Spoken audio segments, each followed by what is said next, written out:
Welcome back to the Smart Driving Cars podcast. We appreciate you taking the time. This edition is sponsored by the Smart ETF's Smart Transportation and Technology ETF, symbol MOTO. For more information, head to motoetf.com. Technical support is provided by CARTS, the Corporation for Automated Road Transportation Safety, a 501c3 nonprofit dedicated to safe and high-quality mobility for all. I'm Fred Fishkin, along with the Faculty Chair of Autonomous Vehicle Engineering at Princeton University, Alan Kornhauser. Hi again, Alan. Hey, good afternoon, Fred. Good afternoon. And with us once again from Sweden is consultant and publisher of The Dispatcher, Michael Senna. Hi, Michael. Hi, Fred. Hi, Alan. Great to be here again. Great to have you each month. This is getting to be regular, and I love it. And we're glad to see that you've recovered from that bout with COVID that unfortunately interrupted some summer travel plans. Oh, there's always next summer. Right, right. If the fish are still there. They'll be there. The September edition of The Dispatcher has arrived, and your focus is on another political battleground, the building and maintaining of roads. Now, you have a sidebar set up to the article that points out that in democratic countries, small groups of people or even individuals can stand in the way of needed roads or maintenance because they object to cars, period. As usual, you give us a wonderful history lesson here on the building of roads. Michael? When I started writing this article, I started preparing for it a couple of months ago. The focus of the article was going to be on tolls, how we pay for roads. And I was going to discuss the whole issue of paying for roads using tolls versus the way that we've paid for them in the past, and discuss the issue of tolls in the light of whether they're progressive or non-progressive and how they affect different groups of people. And as I began collecting the information, understanding that I've over the last 9 years since I began working on the Dispatcher, I have written about tolls on many occasions, sometimes eliciting some feedback, people saying, yes, totally agree with you, they're a regressive tax and we shouldn't have them, and other people saying, they're the best ways we could find today to pay for roads. The people who are using the roads should pay for it, et cetera. So I thought I really have covered this subject, and what I find is we're not discussing, as we concentrate on should we have tolls, or should we increase the gasoline tax, or should we have taxes that are paid at the pump and that are used for other purposes like public transport. We need roads. I start out by saying even if you don't think we need roads, if you've had a problem and you're home and you need an ambulance, that ambulance isn't going to arrive by air unless you're someplace in the outback. It's going to arrive on four wheels, and it's going to take you where you need to go on those four wheels. Just a little side here. We've had, over the last couple of weeks, we've had protesters gluing themselves to the surface of a motorway that travels right through the middle of Stockholm, stopping all traffic. This is a motorway. This is like an interstate driving through the city of Stockholm, gluing themselves, super glue, to the surface of the motorway because they're protesting climate change.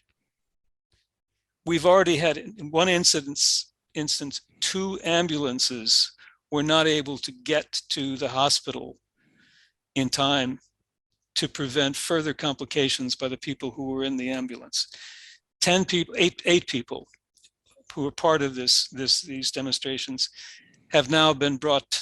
They've been put in jail, and they're going to go to court. They'll probably get released. But their point is, we have to stop traffic. Well, police getting to help people, and ambulances and dump trucks and garbage trucks. We need roads for all kinds of fire trucks. We need roads for all of these purposes. It's not just people who were doing something that they could easily have done by taking a train or by taking a bicycle. You're not going to get to the hospital on an electric scooter. I'm sorry, you're just not going to do that.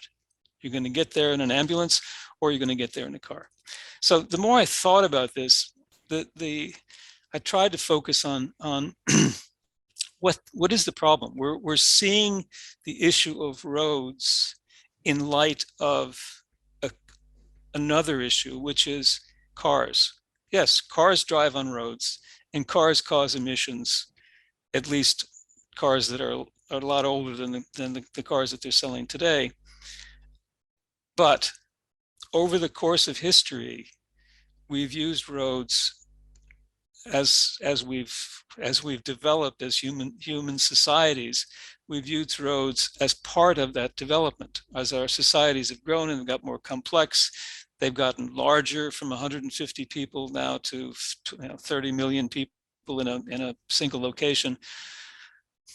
Roads are the way that we communicate.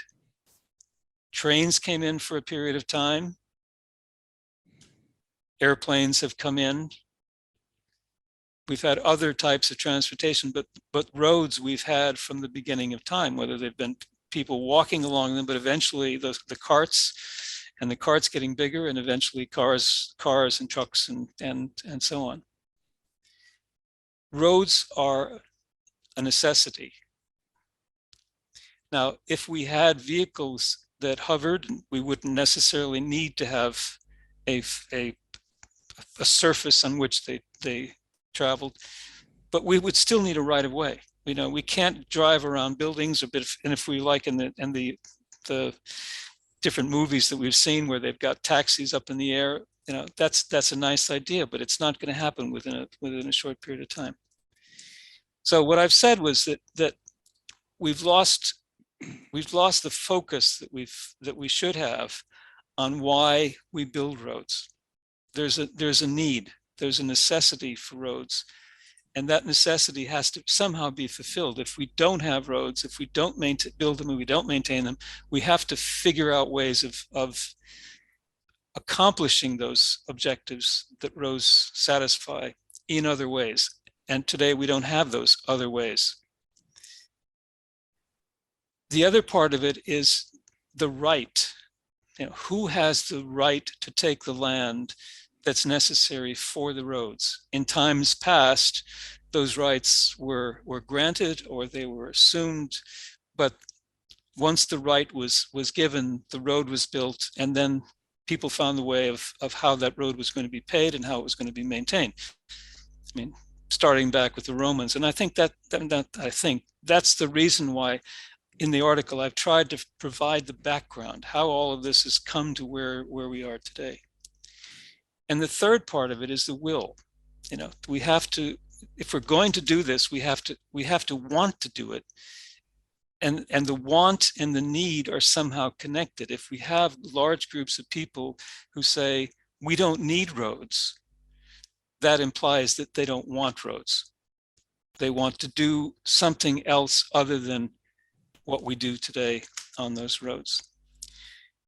So, as I said right from the start, we shouldn't be focusing on the issue of tolls versus non-tolls. We should be focusing on what is the purpose of this road that we're building?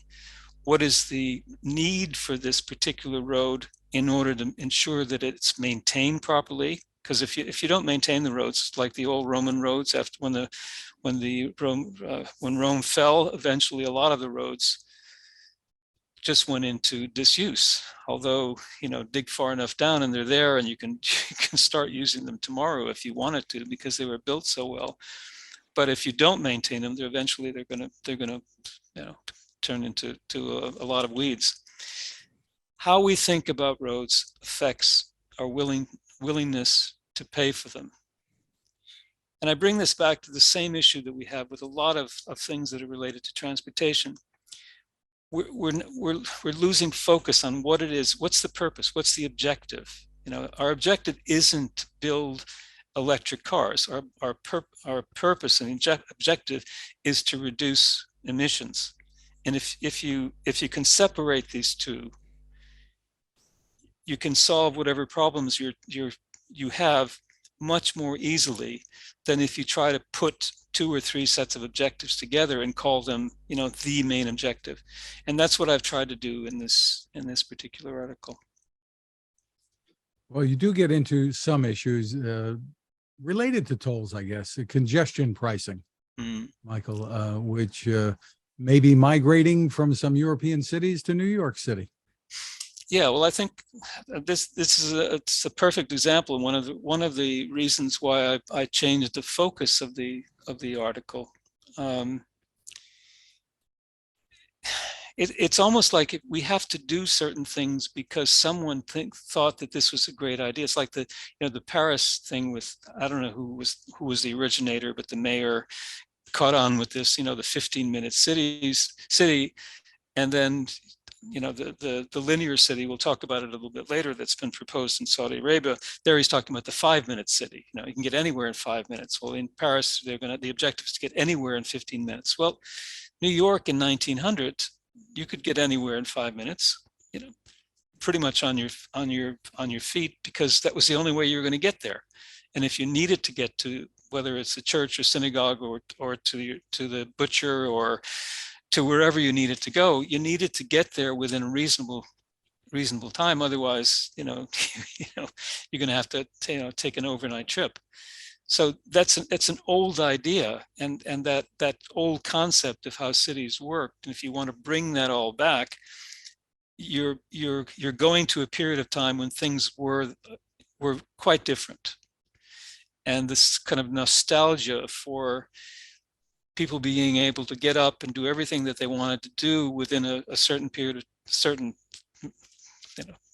radius of where they lived. Everybody did that. Whether you lived in the country or you lived in a small village or you lived in a city, everyone did that because there was no choice. You didn't spend 45 minutes in a commute on a train because there weren't any trains, there weren't any cars. And as those things appeared, then things changed. Going back to a time when things aren't the way they are today is I don't want to say it's retrograde, but it's not thinking in the right way. We're losing track of what the objective is of just being alive. What is it we're trying to do? Are we trying to save our own lives on a planet that may not want us to be living here anymore because we've done such damage to it? In that case, we're not saving the planet. The planet's going to be here. We're not going to be here. What is our objective? And that's why I've tried to focus on if a road is necessary for a functioning city or region, then that there should be consensus on that. And then now let's look at why this has happened. I mean, I made this break in the 1960s, the late 1960s, and connected it to a period when we began to have the environmental studies, where every decision that was going to be made on the basis of a consensus, of community involvement, of discussion. And to a certain extent, what that's led to is a much longer period of the time it takes to get things done, things that are necessary. And by the time that they actually get built, oftentimes they're not dimensioned, or they're not built to the same standard. So what we've done is we've lost a period of time when we could have had something, and now we've got, in many cases, when I look around Boston, there are roads that 40 years ago they were meant to be connected, and they're still there, dead ending in places. So there's that break, and this extends also into many of the other areas that we're involved in with emissions and cars and transport in general, where the will is questioned by who has the right, and whether the state a country or a group of people or community who actually has the right to decide what should be done. And then if we don't have consensus, if we can't come to an agreement, we have a deadlock. And the result of that is that things don't get built the way they should have been built. They don't get maintained the way they should have been maintained. And then we have problems.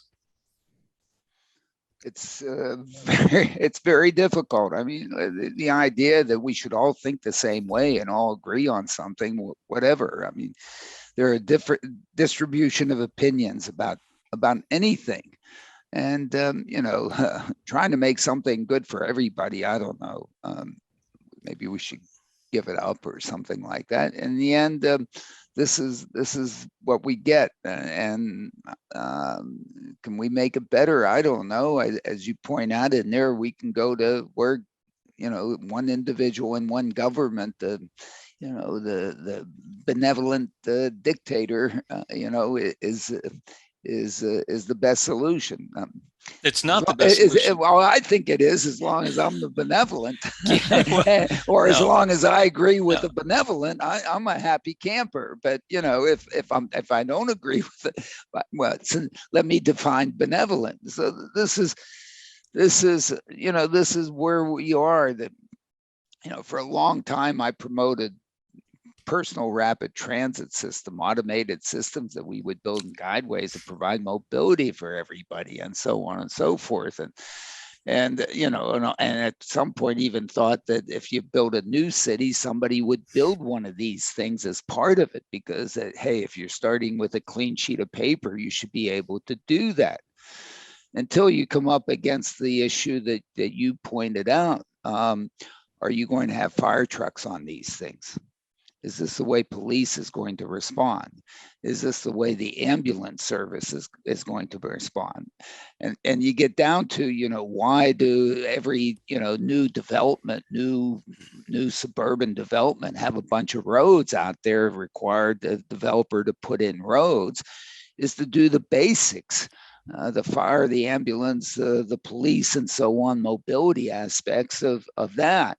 And so once you provide the roads to do the basics, then you say, hey, well, I might as well do everything else with them. You're going to make me put in this secondary system that is even more, maybe more efficient and so on. No developer is going to do that. And no community organization in there is going to say, hey, we're all going to get together and build in some additional infrastructure. We already have these roads. And guess what the developer gets to do? It gets to force you to go out there and buy the car and pay the gas tax or whatever the heck else you have to do to take it to use that. But it's on your nickel to get yourself out of there. Otherwise, stay home and stay home and vegetate.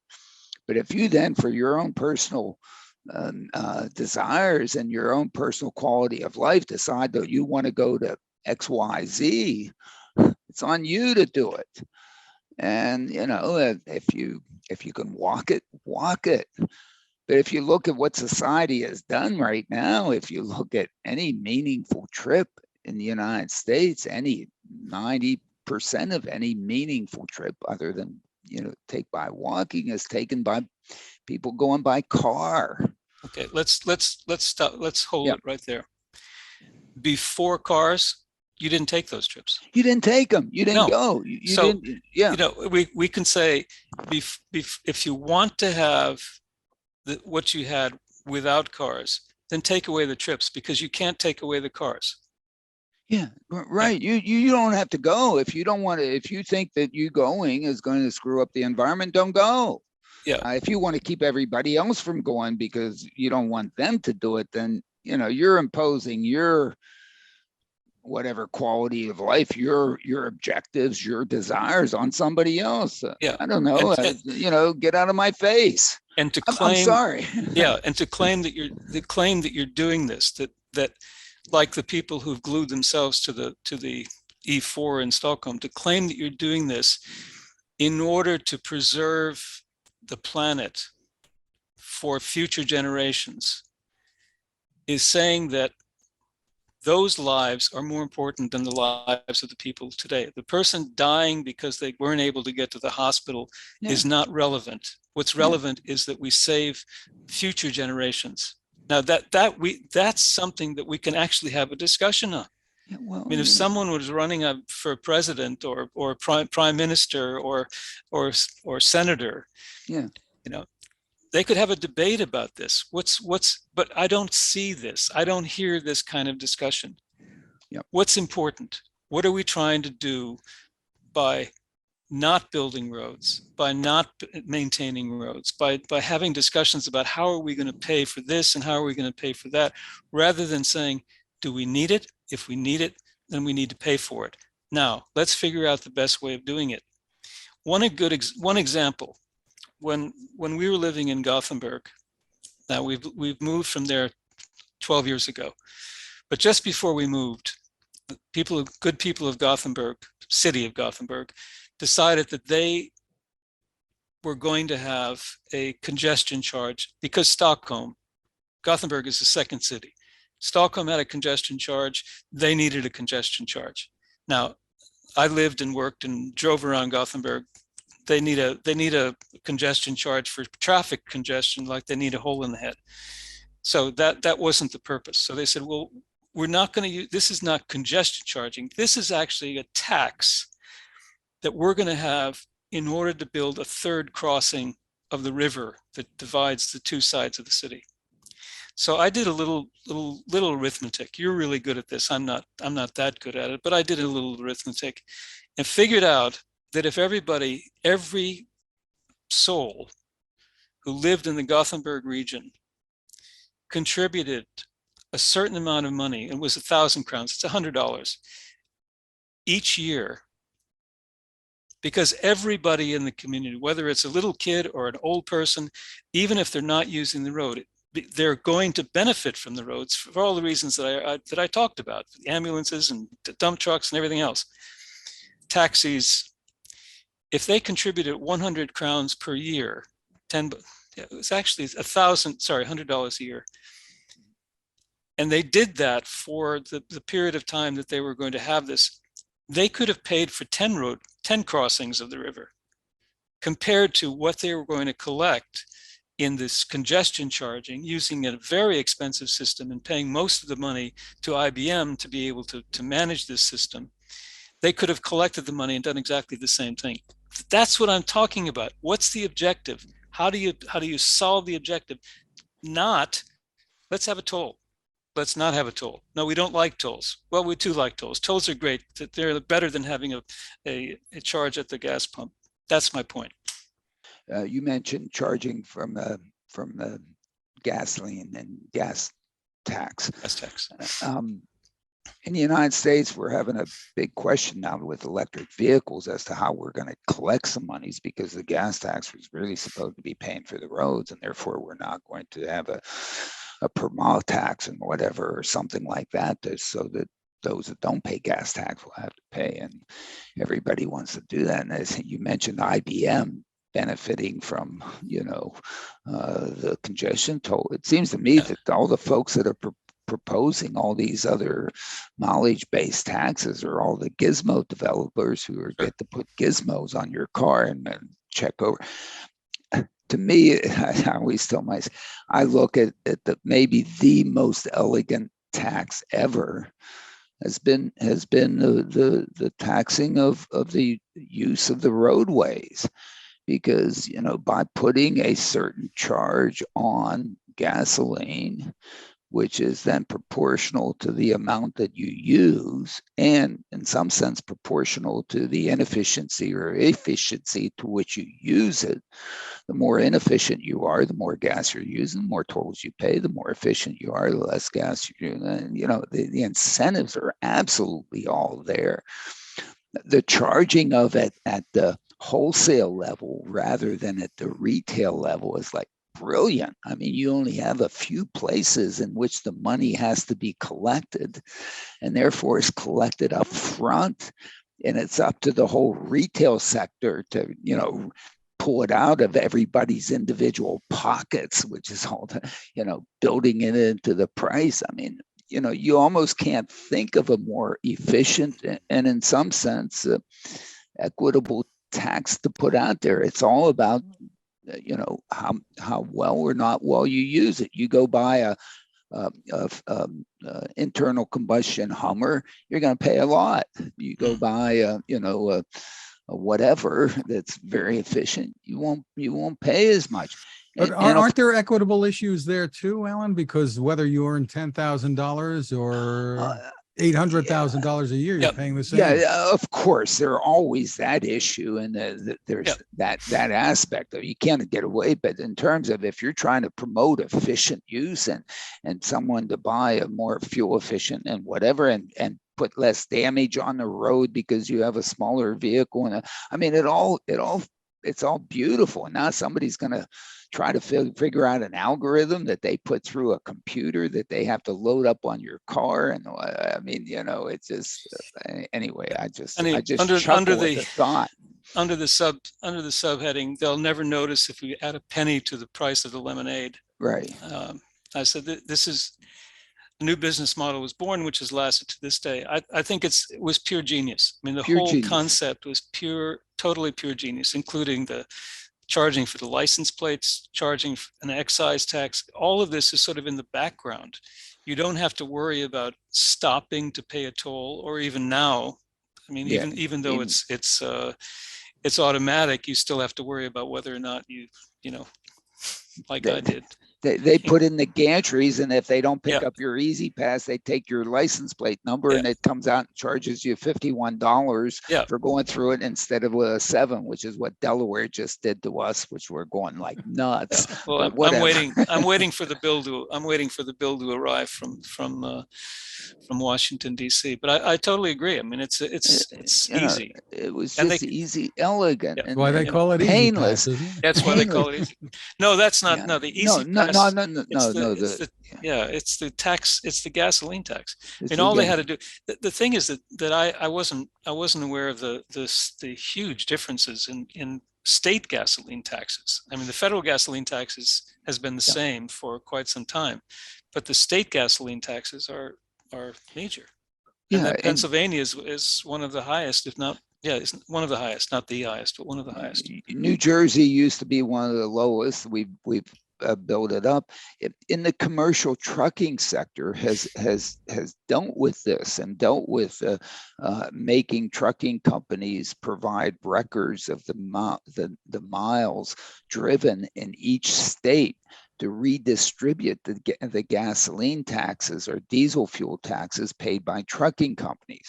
Because of course, if you're doing in interstate commerce, the way you used to game this thing is you fill up in Jersey and you drive in New York. Okay. But of course, New York got it and the whole through interstate commerce and so on, set up IFTA, Interstate Fuel Tax Association, that basically requires trucking companies to submit records each year as to the number of miles driven in each state and the amount of fuel tax paid in each state. And of course, ALK, we built a fuel tax computing system to make it easy. I mean, benefited from this, but you can do this with corporations, maybe that have fleets of trucks and so on, and make it easy for them.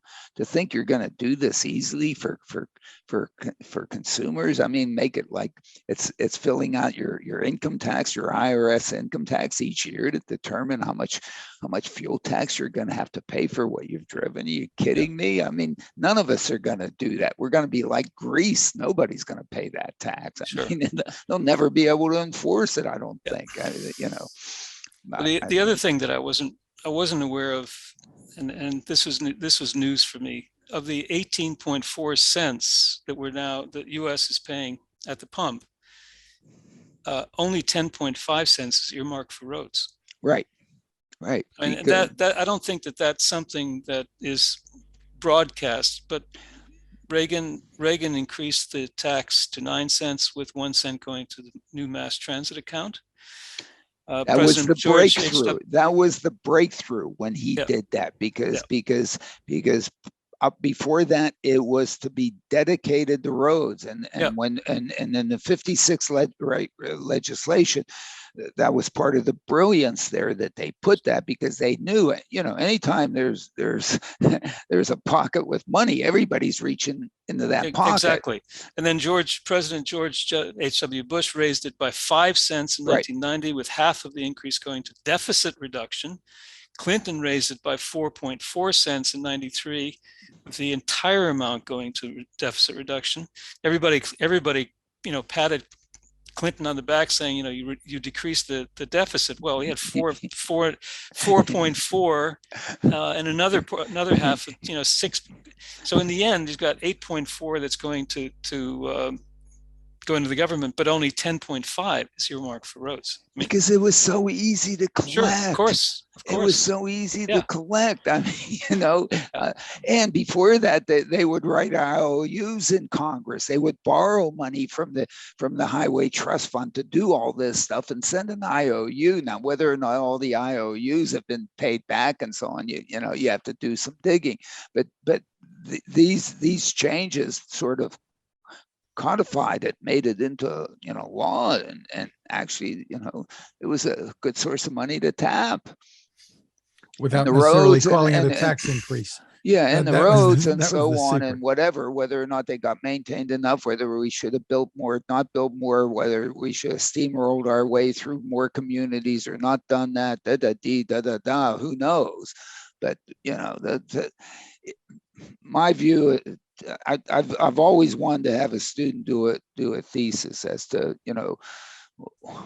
why didn't we become a totalitarian government, and in the 90s and so on, and late 90s. I sort of suggested is because we built the interstate highway system. We created, instead of fiefdoms in separate parts of the country, we provided so much diversity and mobility that, in fact, to try to group people and into specific groups and not give them mobility, really provided for whatever harmony. Some people would suggest we don't have harmony. I'm suggesting, oh my goodness, if we didn't have this mobility, so that we can maybe it's just on the West Coast and the East Coast, and we have the melange of different backgrounds and so on, that in fact we wouldn't have sort of the democratic structure that we still have. But the amount of mobility and diversity that was created by the system to enable migrations and so on, and intermingling, I think the interstate highway system deserves some credit for that. Otherwise, we might have been very easily compartmentalized into gulags and who knows what. I don't know. Take that. And let's talk about your linear city. I want to talk about the linear city. I mean, well, that's what we're going to do next. I mean, that is so new and so today, smart city. Well, talk to us, Michael. Michael talked about plans in Saudi Arabia for this linear city, and the headline is, "There ain't nothing new under the sun." Michael? Well, I have two readers who were in architecture school with me. One, both undergraduate and graduate, who's currently the dean of architecture at Notre Dame, Stefanos Palazoidis, and Russ Swanson, who was in graduate school. He was a couple of years ahead of me in undergraduate, and we were in graduate school together. I got a note from Stefanos just after I sent out the issue, saying, this linear city is totally brainless and a complete waste of money. And I wrote back and I said, I hope that that's the point that I made in the article, but maybe I was trying to be a little bit too objective. And be careful about criticizing the Crown Prince. Exactly. My goodness. Sure. My goodness. Yes. Yeah.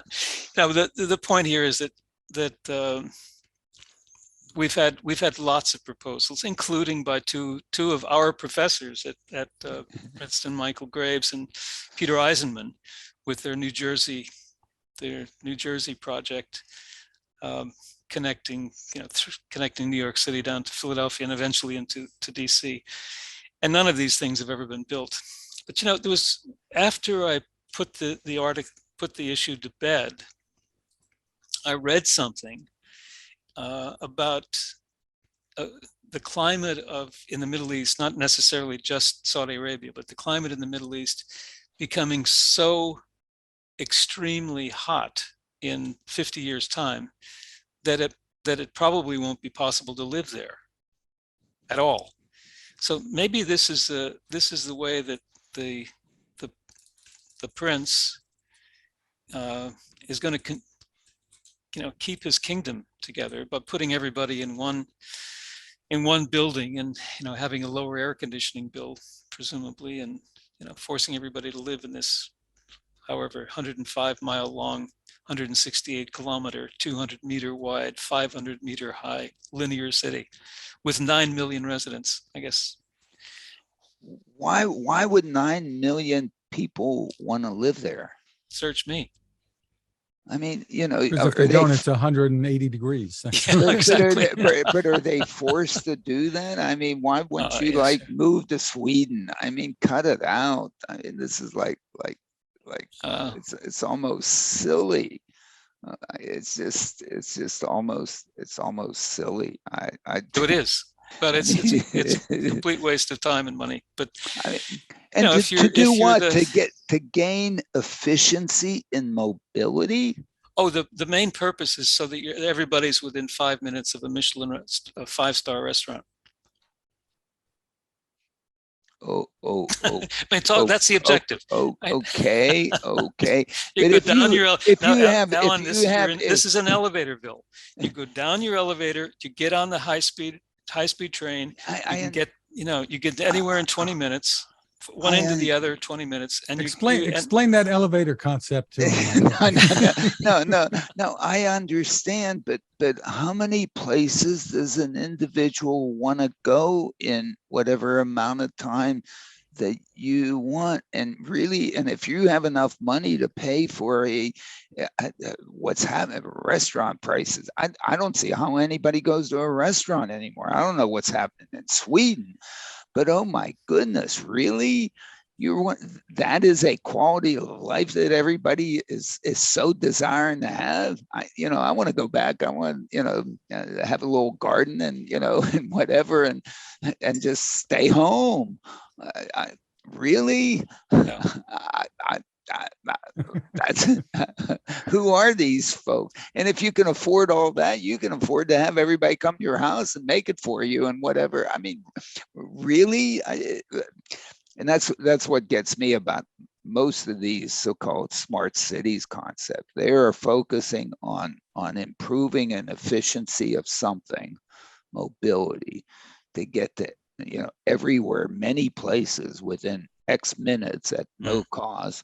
And in fact, why in the hell would you want to go there? What is the matter with living in a small community and enjoying your community?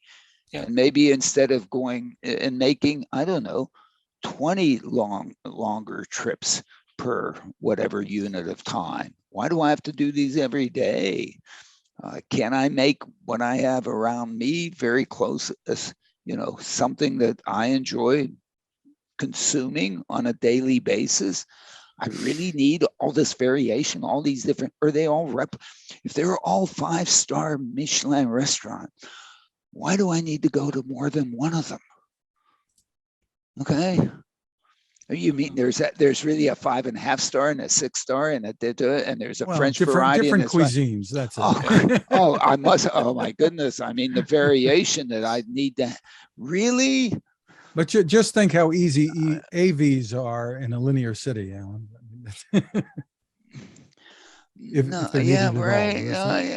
Well, it doesn't mention anything about cars. Yeah, well, there aren't any there No because you're going cars. to take a choo-choo, you're going to take an elevator. I guess there are Yeah. no cars.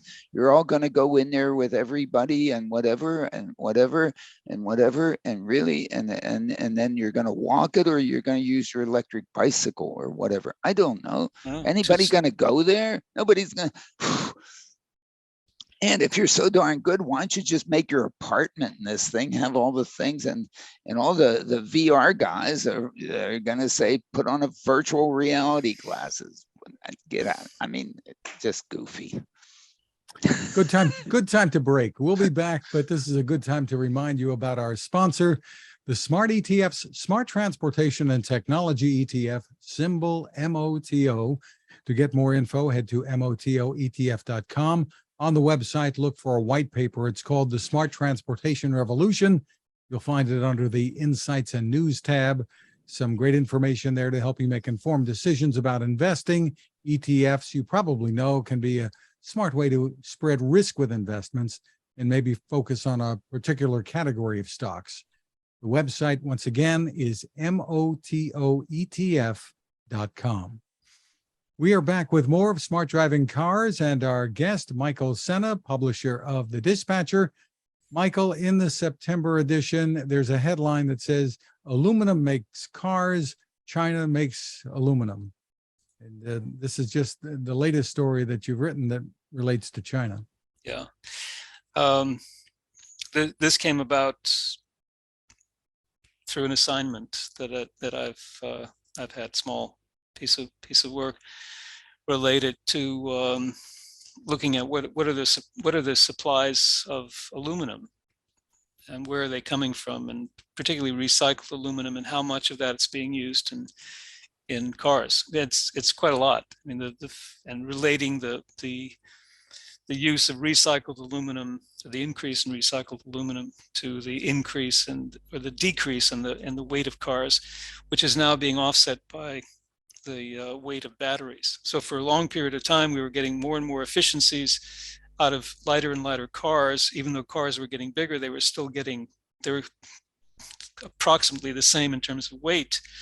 But then we started adding now batteries, which added 1,000 pounds to a reasonable car, or more to something like a Hummer.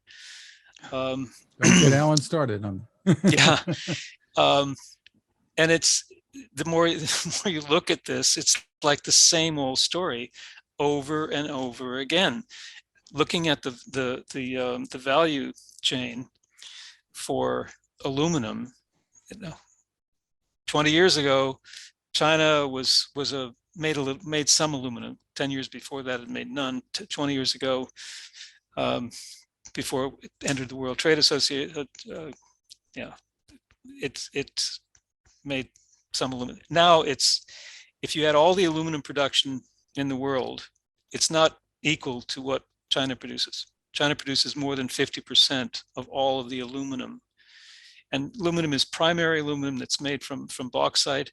And then there's secondary aluminum that's made from new scrap, which is when you're making a product and you have scrap, you're grinding something and you have aluminum scrap.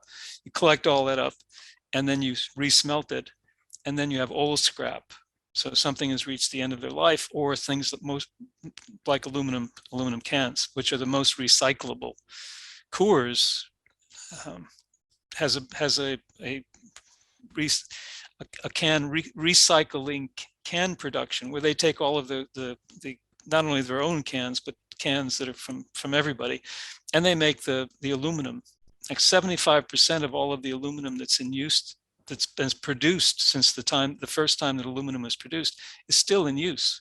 And it's in use because it's being recycled the entire time. Aluminum is one of the most recyclable. And then it turns out that China was taking all of our aluminum and using the recycled aluminum because it's 90% more efficient from an emission standpoint and from an energy standpoint to make aluminum from recycled aluminum than it is to make it from the original bauxite. It's a very highly energy intensive process. So I thought this was an interesting topic to throw into through the Dispatcher, and I hope people think it's worth reading because I found it very interesting to write about. It is, and in fact, in automobiles, you know, the fact that aluminum doesn't rust, the life of the body, you know, an aluminum body is substantially better than the steel or whatever, you know, the body manufacturers of cars have been. And in some sense, people could argue that the automobile companies, the way they really sold you another one is make sure the first one rusted out, or at least maybe it used to be that way back in the 50s or something like that. But not so much. But the fact that making a car out of aluminum just increases its lifetime. We've known that with respect to airplanes. I mean, you look at airplane until we got to the Dreamliner, you know, which are making that out of carbon fiber. You know, those things were made out of aluminum since almost day one, I guess. I don't know when they started with aluminum in the aircraft industry, and that's why the lifespan of some of these aircrafts end up being so long, is because of aluminum.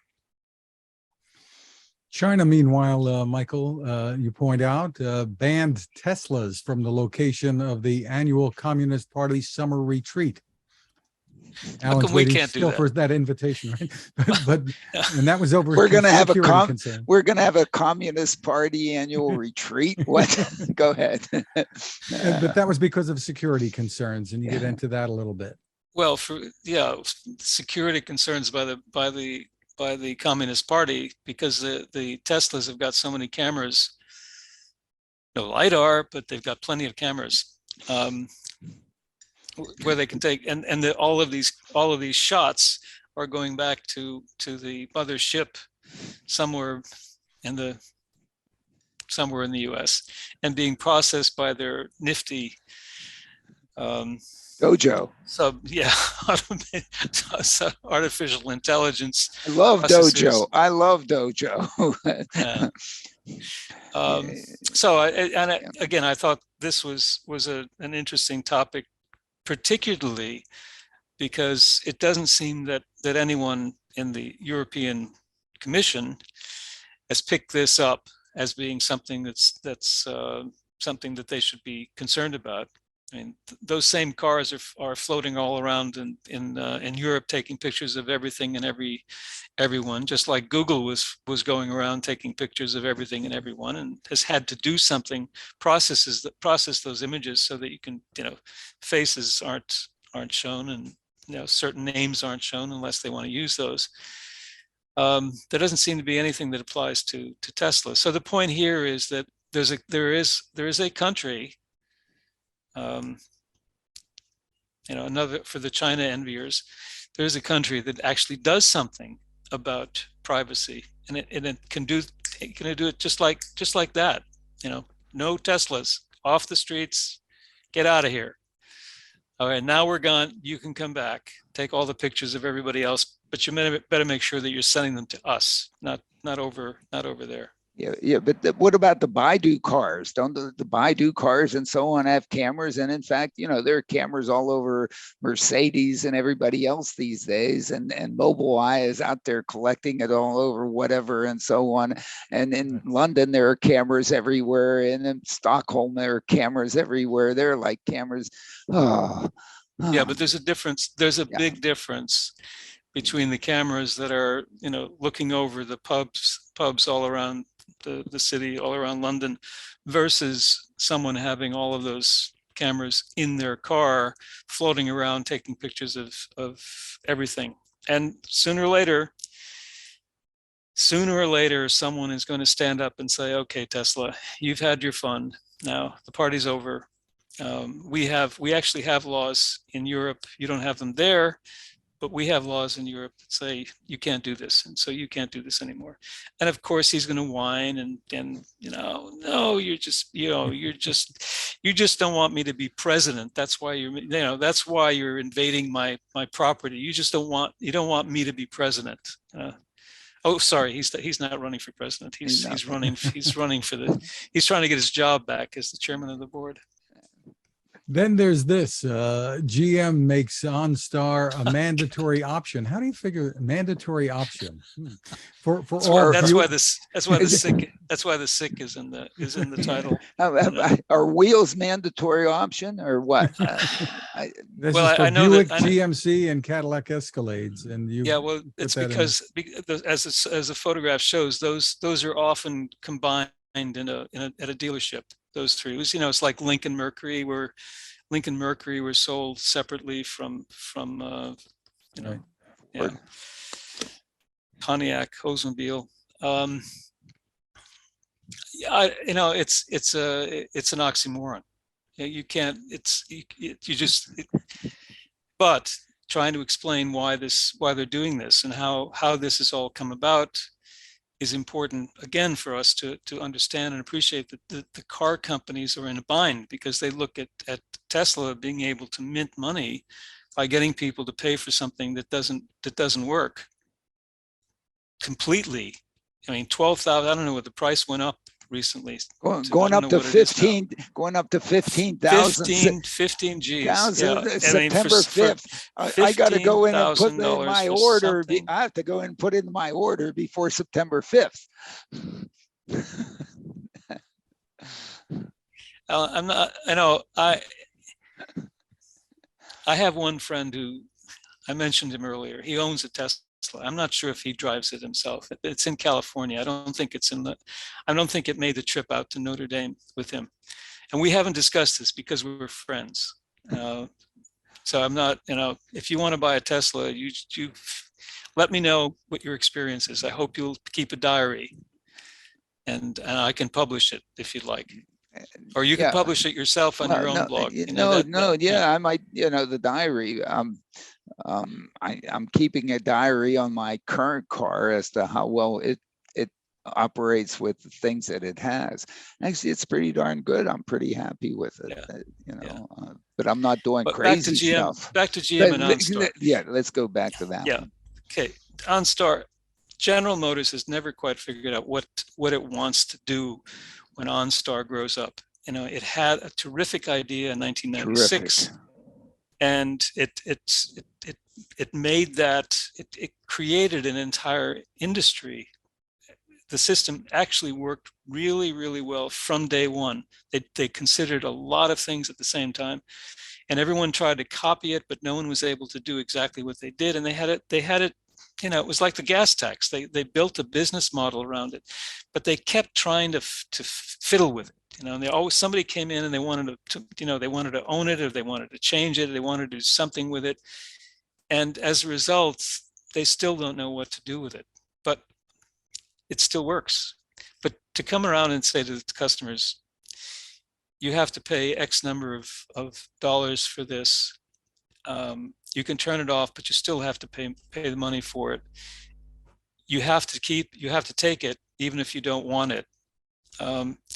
Why not just be honest with people and say, it comes with the car, and we've raised the price of the car as a result, as opposed to saying it's an option, but you have to take it. It seems to me that it must be because they decided to make this a separate profit center, or who knows what within General Motors. They are doing other things with it as well, trying to make it available to everyone through an app on iPhones, on Android phones. This Guardian app that brings OnStar to you no matter what vehicle you're in. They're tying it into the home now, that you can ask Alexa to call for help, and it uses OnStar. Sure, but let that be the separate business. To me, it seems that this thing could have been such a great customer service thing that they put in the vehicles, and there's no $500 a year for that service or something like that. Are you kidding? How does it, is that the real cost of it? What are you building into that thing to make it that much? Come on. I mean, there is something, boy, what a shame, because they could have scaled this right off the bat. It could have, once you distribute it over everywhere, they could have beaten Elon to over the air updating. Okay, they could have kicked his butt before he even started. Okay, I Yeah, think, but that you know, they had what a this was shame. installed. Their system was installed in every vehicle. Yeah, Yeah, and the fact that the car someone decided to go after them because they were still collecting data from the cars, even though the people weren't paying for the service anymore. But the service was still available. If the car had a crash, that you were serviced by that. I'm not 100% sure of that, but I'm almost 100% sure. And if you're in Europe, it had to work. You had to be. So even if you weren't paying for it, it was still operational, and it had to continue to be operational. Now, General Motors is, we've had these discussions before about General Motors and Ford and comparing themselves in ways with Tesla. They need to have a better view about what they're trying to do, and certainly they've missed the boat completely on OnStar. A couple of other news items to get to quickly, Alan and Michael. The autonomous delivery company Gatik has a new pilot program with Pitney Bowes in Dallas that they're going to be using AVs to transport things. So in that area, I guess there's a lot of that going on down south, certainly in Texas in particular. Yeah, a lot of people want to do it. I'm not sure who's doing it, you know, and in fact, it's almost doesn't matter if they're doing it today. If the objective is to do it tomorrow, great. But, you know, to have a vehicle that has a bunch of gizmos on it, still have an attendant and a driver on it, you got to get to the point in which you don't have the attendant and driver, okay, without the chase vehicles and without all the other smoke and mirrors. And hopefully that's what they're doing. Waymo is giving driverless rides in downtown Phoenix now, but to certain people. They have what's called a trusted tester program, and they had there was a piece about the mayor being one of the trusted testers there in Phoenix. In other words, everybody who wants a selfie, I guess, whatever. Whatever. And the San Francisco Examiner is saying Waymo is withholding data on autonomous vehicle taxi rides in San Francisco. Waymo is seeking to withhold trip-level data on its ride-hail service in the city, including the pick-up and drop-off locations. They're saying they want to make information about charging stations confidential too.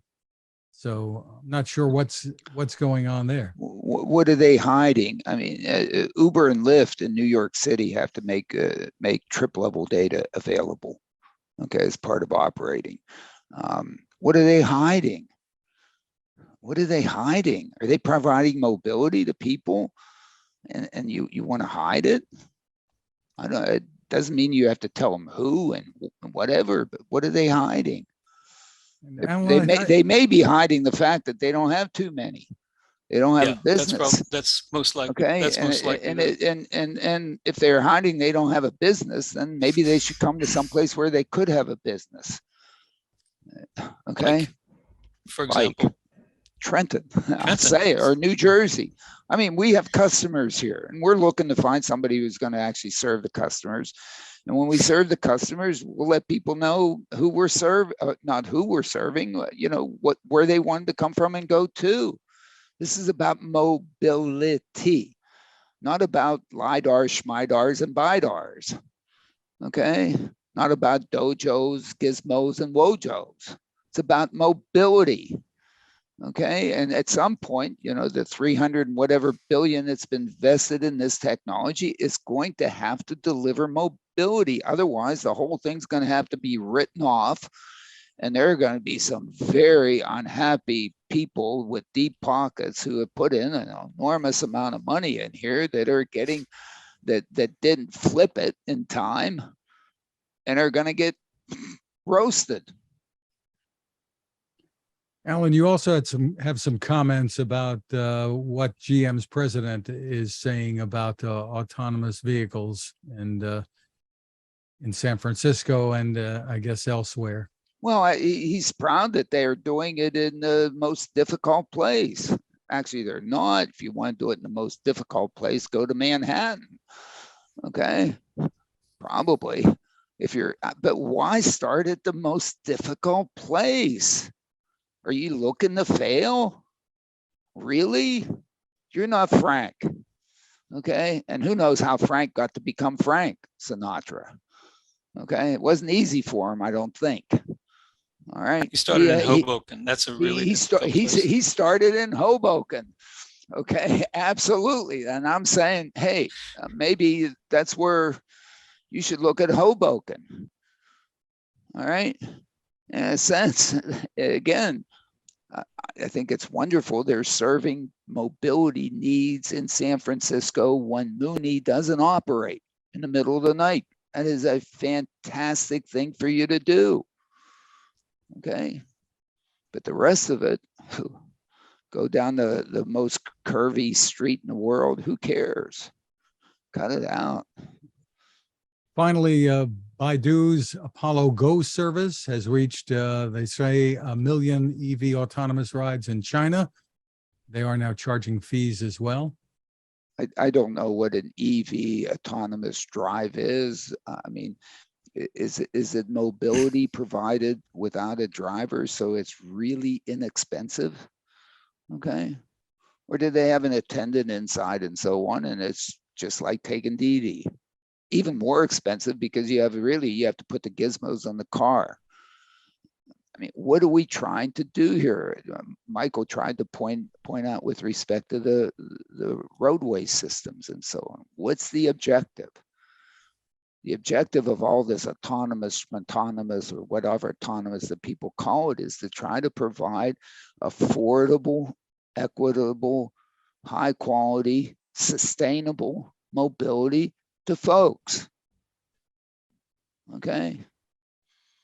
And if you're doing it, with a computer, with LiDARs, and with a driver, and then at least, Too Simple said that when they took the driver out, they had a lead vehicle, chase vehicle, people watching all over the place.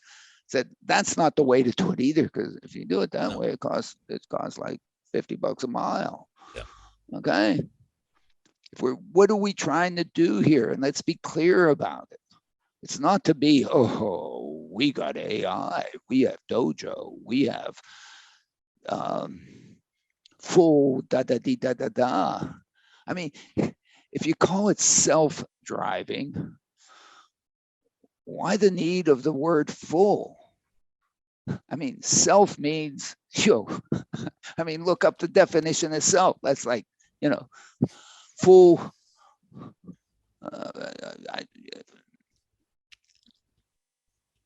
I'm not clear. What I'm reading from Electrek says on August 8th, Apollo Go began fully driverless rides, making it the first to do so in China. I don't know what full, I don't know what autonomous drive is. Okay, they haven't defined that. To me, it'd be simple. Hey, there's nobody in the vehicle, you hop in it, it's like an elevator, you go and it drops you off. See ya. Okay, and there isn't a whole bunch of people making sure and sweeping up in the front and the back and do like, like some Winter Olympic games, you got to sweep up in front, make sure the stone goes in there. I mean, you don't need that. Come on. We call in Sweden the name for parents that hover, like hovering parents. We call them curling parents. Curling parents, curling parents, because they're they're rushing, clearing the way for the kids. That's a great name. We got them all over Princeton. Oh my goodness, poor Elizabeth as dean of students at Princeton Day School. Oh man, do they have curling parents there? Oh, my goodness, it was unbelievable. But yeah, you're right. I mean, if it's curling mobility, no. If it's an inexpensive algorithm and an inexpensive computing system that sits there and figures out and does it safely and doesn't crash and gets you to where you want to go, like, from between the ground floor and the 18th floor, and you just leave it and say, forget about it. That's what we're talking about. Mm. So I don't know what they're talking about, but I doubt it's that. Okay. They can I come on and doubt chat. it's They can that. come on and chat with us. They anytime. could come on and tell us and say that I'm wrong. I'm trying to get them to do that. Well, Michael, we want to thank you once again for spending time with us. Always terrific. The website for the Dispatcher is michaellsena.com. We're happy to have Michael on as always. It's always fun. Hopefully we haven't chatted on too long, and love having all of you on there. We're still trying to do this. It is the time to do it. The investment in the technology's been made. It's now time for the technology to deliver some value, or else let's move on. Thank you to our sponsor, the Smart ETF's Smart Transportation and Technology ETF. The ticker symbol for the ETF is MOTO. You can find more info at motoetf.com. Technical support is provided by CARTS, the Corporation for Automated Road Transportation Safety, a 501c3 nonprofit dedicated to safe and high-quality mobility for all. You can find us, of course, at smartdrivingcar.com, on Anchor FM, Spotify, TuneIn, Amazon, wherever you turn to for podcasts. Your smart speaker can play us too. You can find my tech reports at techstination.com. I'm Fred Fishkin along with Alan Kornhauser. Thank you for spending time with us, listening or watching. Please continue to stay safe. And have a great last weekend of summer or whatever, and we go to September. Happy Labor Day in the US of A or whatever, maybe much of the world.